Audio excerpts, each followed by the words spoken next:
북미 정상회담이 싱가포르 센토사 섬 카펠라 호텔에서 현지 시간으로 12일 오전 9시, 우리 시간으로 오전 10시에 열립니다. 어제 개최 시간이 발표된 데 이어서 오늘은 이렇게 장소까지 확정됐습니다. 트럼프 대통령과 김정은 위원장의 비핵화 담판을 향한 본격적인 카운트다운이 시작됐습니다. 김용현 동국대 북한학과 교수와 한 걸음 더 들어가겠습니다. 안녕하십니까? 네, 안녕하십니까? 네, 교수님, 북미 정상회담 장소 얘기부터 해봐야 할 것 같습니다. 네. 그동안에 대통령궁 이스타나를 비롯해서 여러 곳들이 물망에 올랐었는데 네. 결국 센토사 섬 카펠라 호텔이 결정이 됐습니다. 경호와 보안 문제에서도 최대의 강점이 있다 이렇게 판단을 했다고 볼 수 있겠죠. 그렇습니다. 이 센토사 섬 자체가 출입구 자체가 하나밖에 없다 이렇게 보셔도 될 것 같습니다. 그러니까 700m에 달하는 연륙교, 네. 이 다리만 봉쇄하면 외부에서 들어갈 수 있는 방법은 물론 이제 모노레일이나 그런 방식들이 있습니다만 그건 뭐 차단을 바로 할 수 있는 것이기 때문에 실질적으로 경호 문제를 가장 중심에 뒀다 이렇게 봐야 될 것 같고요. 또 김정은 위원장이 사실상 이제 서방의 정상과 최초의 만남을 하는 거 아니겠습니까? 그런 만남을 하는 데 있어서 우선은 뭐 북측의 경호 문제에 대한 우려 이것이 이제 많이 작용한 부분도 있는 것 같고 또 섬 자체가 4.7제곱킬로 정도 됩니다. 그렇게 네. 큰 섬은 아닌데 또 거기에 여러 이제 시설들이 유니버설 스튜디오도 있고 뭐 여러 그 유락 시설들이 있는 섬입니다. 그렇기 때문에 좀 복잡한 부분은 있지만 그러나 이번 북미 정상회담을 하기에는 상당히 그 최적의 장소 그리고 두 지도자가 산책을 하거나 뭐 이런 가능성도 있을 것 같은데 뭐 그렇게 하기에도 좋은 장소 이 부분을 고려했다 이렇게 평가할 수 있겠습니다. 네, 트럼프 대통령과 김정은 위원장은 오전 9시에 처음으로 만난다고 합니다. 네네. 정상회담의 시작 시간으로는 상당히 이례적으로 빠른 시간인데 이처럼 이른 시간에 만나는 이유는 뭘까요? 그만큼 얘기해야 할 것들이 많고 또 비핵화 해법에 대해서 복잡한 네. 문제들을 많이 풀어야 한다 이렇게 볼 수 있습니까?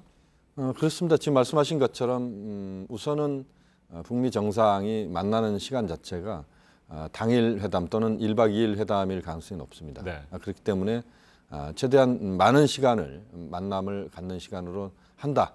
그런 차원에서 9시, 우리 시간으로 아마 10시가 될 것 같은데요. 그렇죠. 그런 상당히 이례적으로 빠른 시간을 선택했다. 이렇게 봐야 될 것 같고요. 또 하나 측면은 이제 그 시간 정도가 미국 동부 시간으로 하면은 오후 저녁 시간입니다. 네. 저녁 한 9시, 10시 이렇게 볼 수가 있는데 아무래도 미국 내에서 그 세기의 정상회담을 직접 생방송으로 생중계로 보는 이것을 트럼프 대통령이 적극적으로 고려했다. 이런 점에서 시간을 좀 땡겨서 그런 미국인들에게 자신의 그런 외교적 성과를 대대적으로 홍보하는 그런 장으로 정치적인 의미의 그런 판단을 했다. 이것도 우선은 더 중요하게 작용한 것 같다. 이렇게 말씀드릴 수 있겠습니다. 네, 회담 당일의 구체적인 일정은 아직까지 공개가 되지 않았습니다만 오전에 네. 단독 회담을 하고 네. 오후에 확대 회담을 할 가능성이 높다 이런 얘기들이 나오고 있습니다. 네. 깜짝 햄버거 회동, 뭐 이와 관련해서 트럼프 대통령이 예전에 많은 얘기들을 했습니다만 네. 햄버거 회동이라든지 네. 남북 정상의 도보다리 회담과 같은 이런 이벤트들도 뭐 예상할 수 있지 않겠습니까?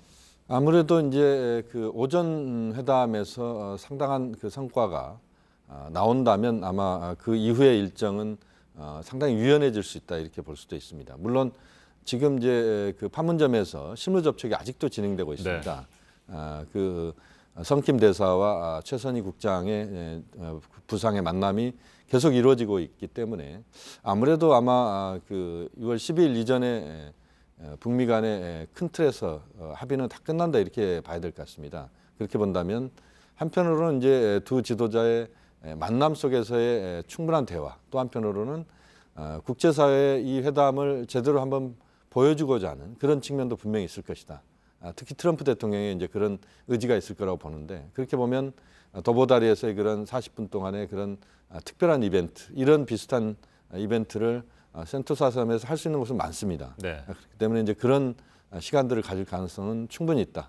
또 두 지도자가 좀 더 친근한 이미지를 보이기 위해서 노력할 가능성도 있다. 뭐 이런 점은 우리가 주목을 해야 될 것 같습니다. 네. 앞서 잠깐 말씀하신 것처럼 네네.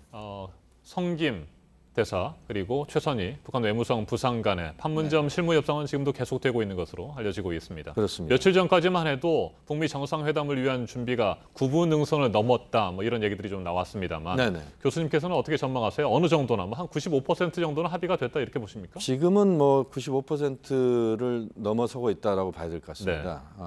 다시 말씀드리면 지금 이제 최근에 회동을 보면은 시간이 굉장히 줄어들고 있습니다. 한 4시간, 5시간씩 했던 회동 시간이 한 90분 정도로 어제 같은 경우는 이제 그렇게 줄고 이런 모습은 결국 최종적으로 문안 정리를 하는 데 있어서 웬만한 정리는 다 끝나지 않았는가. 그렇기 때문에 최대한 이제 마지막 마무리를 통해서 본국의 이제 훈령을 좀 받는 뭐 그런 과정이 아닌가.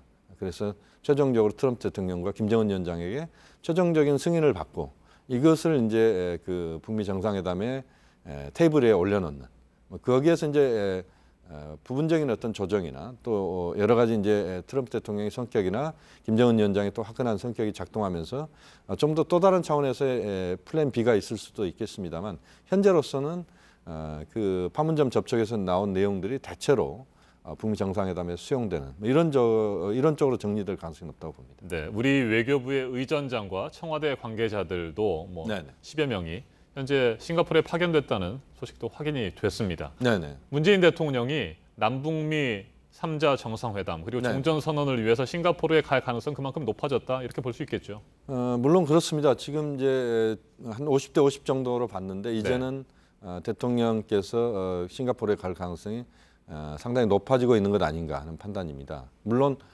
트럼프 대통령이 종전선언을 논의는 하지만 거기에 어떤 선언을 종전과 관련된 논의는 하지만 선언을 명확하게 한다 이런 표현은 아직까지는 없습니다. 그렇지만 그 가능성은 꽤 높아졌다 이렇게 봐야 될 것 같고요.